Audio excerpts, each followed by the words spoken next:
Hello everyone, the following is a sample from my exclusive Patreon podcast, Seventh Day Electric.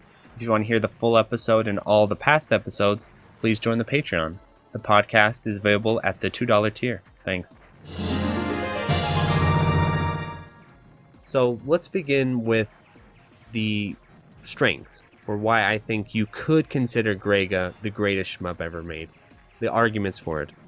The first is simply that the skill ceiling in Garegga is absurdly high. A very good player in Garegga is clearly visible compared to a bad player.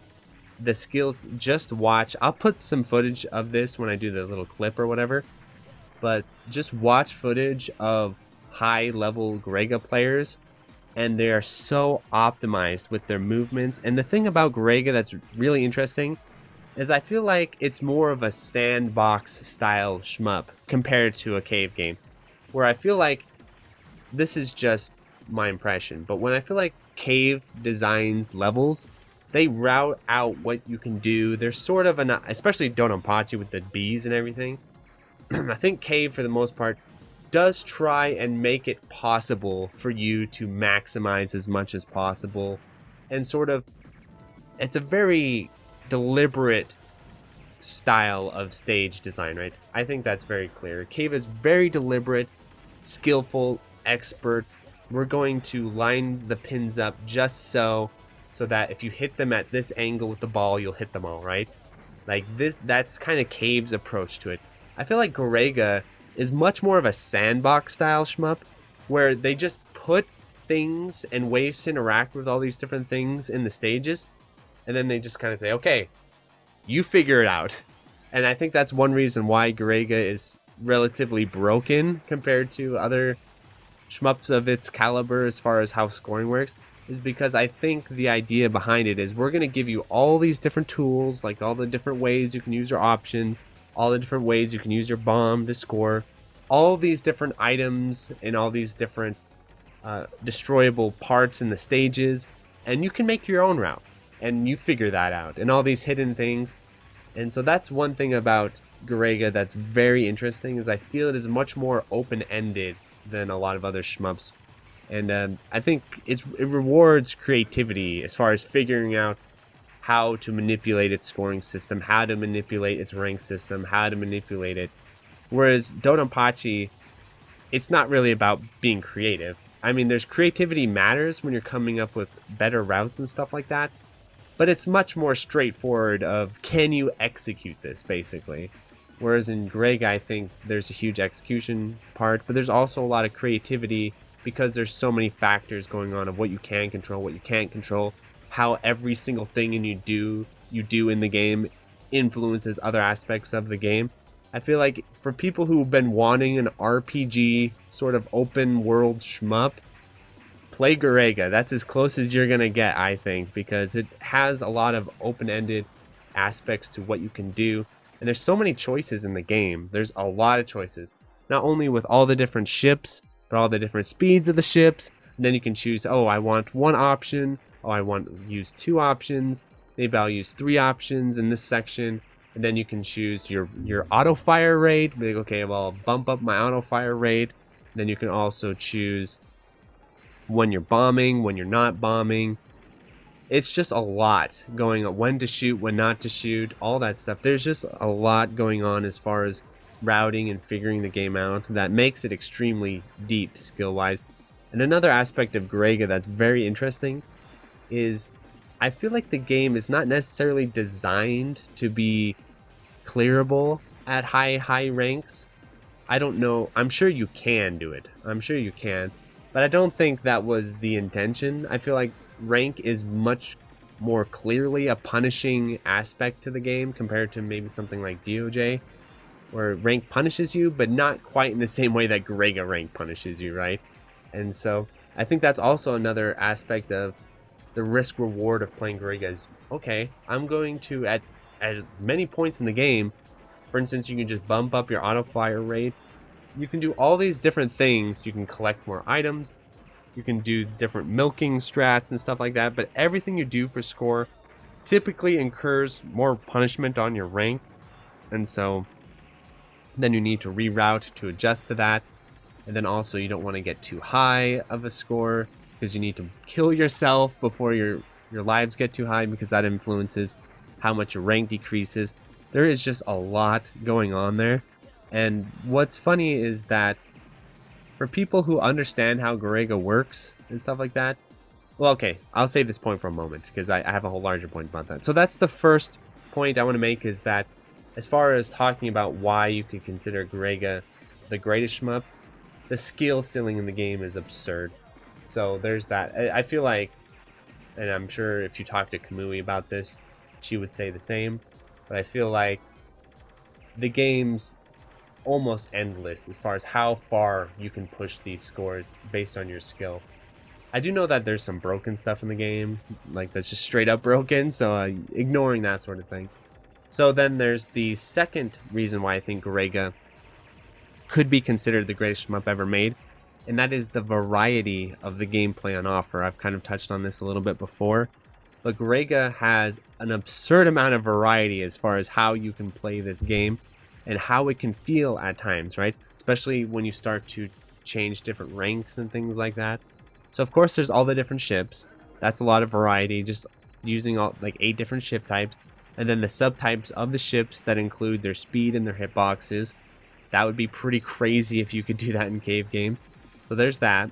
And then, like I said before, also the amount of options you use makes a difference. The auto fire rate, for instance, playing at a higher auto fire rate and playing at a lower auto fire rate changes everything. It changes how you route, it changes what you do, what you're going to encounter, how hard the boss, just that simple change. Same thing with how many options you play with.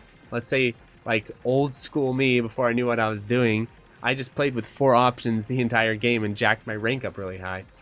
Yes, I was getting certain benefits from that, where I was having very consistent early stage clears. Like I had a lot less trouble in the early stages because I could just murder everything. But then I had this absolute wall of difficulty in the later stages, right? But if you wanted, I'm not saying this is advisable, but if you wanted, you could play Garegga like that if you wanted. There's nothing quite like that in cave games, right? I couldn't essentially jack the difficulty up in DDP in stage 2, and then in stage 3 I'm playing like second loop DDP or something. But in Garegga you can do that just simply by getting more options and boosting up your auto fire rates and collecting lots of items. It's very, very interesting how much variety that can go into the game. And then another aspect of the variety of the gameplay is with the routing and the sort of risk reward of what you're doing, right? And there's a lot of strategy into the routing of Garegga. That's pretty awesome, to be honest. And it's one of my favorite aspects of the game, where if you're willing to think outside the box a little bit, you can use certain benefits that maybe players of your same skill level wouldn't be doing. And another nice thing about Garegga is you can, from what I understand, just playing it and talking to people, you can basically slowly evolve your gameplay a little bit more organically than something like Dodonpachi, where for me, for instance, when I did the Dodonpachi 2-all and stuff, I learned routes that were survival oriented, and so converting those routes into scoring routes is essentially a drastic shift. That it is useful to know the stages and the layouts, but I'm basically playing an entirely different route, where in Garegga you could just slowly evolve your route over time to be a higher and higher scoring route. Oh, I'll just start doing this score trick here. Oh, I'll just suicide a little bit earlier here. Hey, I'll bump up my auto fire rate here. You know, you can slowly build on your route and improve it. And I think a little bit more gentle incline than something like a Dodonpachi, where you basically just need to throw out your old route and relearn a whole new route. Now I'm collecting bees, now I'm doing this or that. So that's really cool. Other shmups do that as well, but I think that's one aspect of Garegga that's really unique and stands out to me. So that's another reason why it could be considered the greatest shmup ever made, especially with the different ships. The ships play so differently from each other, and the strategies that you can use with certain ships versus others, like Miyamoto, whatever, Moto. He doesn't really do the bird gain bombing like Gain does, and so your stage 1 routing is very different and stuff like that. There's just a lot of things that can definitely change from ship to ship. And think of like Cheetah, right? Playing Gain and Cheetah, I'm pretty sure are very different experiences as far as scoring and stuff like that. So that's point 2 of why you consider it the greatest shmup ever made. Point 3, of course, is just it nails all the basics. It has an amazing soundtrack, a very influential soundtrack that ended up influencing Cave and many shmups that came after it. Absolutely fantastic soundtrack. The visuals, rock solid. Very unique, too. I love the visual aesthetics. Garegga will always remain one of my favorite looking shmups. Just beautiful design and the aesthetic. It's like this cyberpunk World War II. That is a style that never goes out of fashion in my book. I absolutely love it. And then just the detailing of the graphics. Garegga is hard to compete with. Like when you damage ships, they like you see damage rather than just them blowing up. Parts of them blow up in different ways. There's shrapnel effects. It's just obscenely amazing how detailed Garegga is. And then, of course, aesthetically, the neutral colored bullets aesthetically look pretty cool. But I'll talk about the neutral colored bullets in a little bit. But yeah, so of course, the graphics, the style, the vibe, the music, all that stuff is top tier fantastic. I love Raising's graphical style a lot. There are other games too. But Battle Garegga is my favorite Raising game, bar none. There's no competing. I like Garegga a lot more than the other ones. So, there's the aesthetics, of course. And then I want to see if there's any other gameplay things I want to talk about before I talk about the cons. Oh, yes. So, the last part about Garegga that's very interesting is the way it is designed. It's unique design that is a big departure from the game design of other games, where the whole suicide rank mechanic, how rank interacts with the player, how you have to be conscious of rank at all time, and just how many branches of choice and actual points of study this game has. You literally do have to study Garegga. This is the point I was alluding to earlier. People have mentioned in the past, because Garegga has a reputation of being complicated, of saying, Garegga's not that complicated. You just do X and Y and Z and it's, fine. I don't agree with that at all. Garegga is a very complicated game. It has very deep systems, very deep complexity. You actually need to study this game to understand how to play it and how to play it well. And that just builds and builds and builds. And it has certain things that you don't even really run into in shmups all that much, like setups for your projectile or whatever, your homing options and stuff like that. Strategic suicides, strategic bombing. It just has a lot of milking, of course, the milking of how you milk and take apart the enemies, when you auto fire. I've mentioned a lot of these points before, but the sheer complexity of the game and like understanding the statistics makes a big difference. I didn't before, when I was just playing Garegga sort of blindly and sort of just thinking, yeah, I'll just follow these general guidelines and do well. It wasn't until I got my hands on the PS4 rank graph and started analyzing it and analyzing all the different pieces and how they interact together that the game started to click with me. There's just a lot of knowledge you can build up of this game, and the game rewards it. So the game rewards you for studying it and thinking about it and being creative in your thought and stuff, which is pretty unique. So that's another reason why you could give it that status. It has a depth that's very hard to find in other games, even very good games. It's just absolutely crazy how deep of a game Garegga is. So those are the points of why you could consider Garegga the greatest shmup ever made. But let's talk about some of the cons of why you could argue it not being the greatest shmup ever made. And like I said, this is for you to decide, because I actually am not sure how I feel right now. But, oh, sorry, I forgot one last point before I go on to the cons. The final point is a little bit hard to express, but Garegga is broken in a beautiful way, if that makes sense. Where it has a very organic meta to it that is not entirely developer intended, you can tell. And I feel like when this happens in the right ways, like in Super Smash Bros. Melee or in Super Turbo and these types of games, if it happens in the right ways, StarCraft Brood War as well, this it has a beautiful brokenness to it that basically a lot of its flaws end up being strengths because of just how everything comes together and builds on each other so nicely.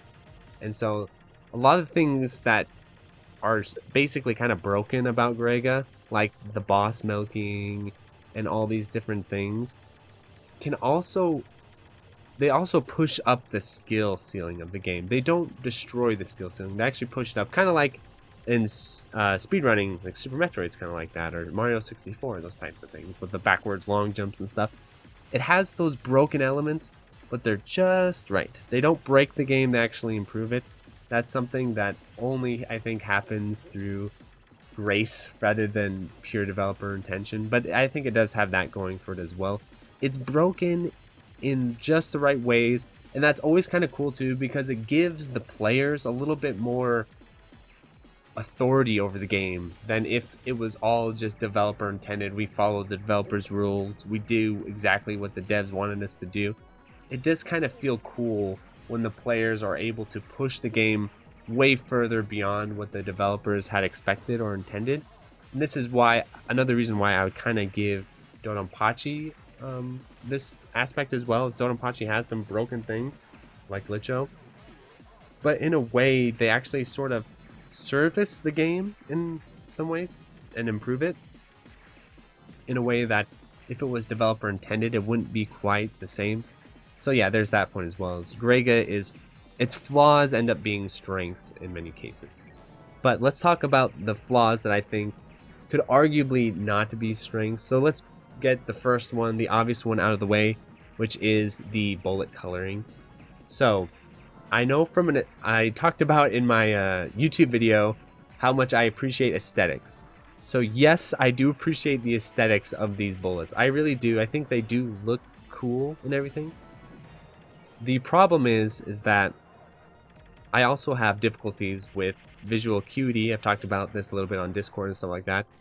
Color blindness runs in my family. I am not personally color blind, but I'm not color aware either, if that makes sense. I don't have really strong color senses. It's hard to explain, but I don't see colors all that well, is what I'm saying. Things blend together for me. This happens in other shmups, not just Garegga, like DDP, Stage 6, those pink, thin pixel bullets. Sometimes they just blend completely in the background. I have no idea where they are and I just die. Garegga is like that for me, but to the extreme. Especially Stage 5, Stage 6, especially when they start mixing in with your bullets and stuff, like your shots and then enemies are shooting at you. And sometimes I literally cannot see the bullets. I just cannot see them. And the game is not deterministic enough to say, well, just memorize it. You know, which you could argue, like, well, just memorize where all the bullets are and it won't be a problem. Sure, but you have to do like insane amounts of memorization because Garegga has a lot of variety of it. You know, it's not all static. And so just memorizing it isn't that much of a possibility. So the non-colored bullets, I have talked to people on Discord, and you know, a lot of people have said that they've gotten used to it. It's not a big deal. I would argue against that because basically I think the people who don't struggle with that are people with good eyesight, and I think that's just what it comes down to. I don't think it necessarily comes down to skill or time within the game, because of course all that helps, but I just don't think there just comes a point where it's enough of an issue where even people with skill and a familiarity with the game are still going to struggle, like myself. And I absolutely have to play the PS4 port of this game. Like, there's no doubt I will not play the arcade version because I cannot see those bullets. I cannot see the bullets in Stage 6 at Blackheart, all these different parts. I just can't see them. And that's an issue, and that's a big flaw of the game. Luckily, M2 have showed up and saved Garegga's ass by having the colored bullet options in the PS4 port. And in my opinion, I'm going to be considering the PS4 port for this discussion because I think, in my opinion, and I'll discuss this when I do my official review of the PS4 part.